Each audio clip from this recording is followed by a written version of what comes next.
آغا نام کا مطلب۔ آغا نام کا شمار لڑکوں کے ناموں میں ہوتا ہے۔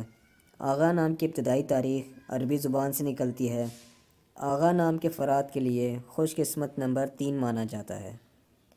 آغا نام کا مطلب حاکم اور مالکن ہے، جبکہ خوش قسمت دنوں میں منگل اور بدھ شامل ہیں۔ خوش قسمتی والے دھاتوں میں ہندسوں کے حساب سے لوہا، کانسی شامل ہیں۔ آغا نام کے افراد کے لیے موافق رنگوں میں سرمئی اور بھورا شامل ہیں۔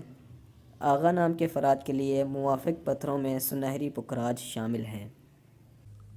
امید ہے آپ کو ویڈیو پسند آئی ہوگی۔ اگر پسند آئی ہے تو اس ویڈیو کو لائک کریں، شیئر کریں اور کمنٹ کریں، اور مزید ناموں کا مطلب جاننے کے لیے ہمارے چینل کو سبسکرائب کریں، لائک کریں اور شیئر کریں، اور مزید معلومات کے لیے آپ ہمیں فیس بک اور انسٹاگرام پر بھی فالو کر سکتے ہیں۔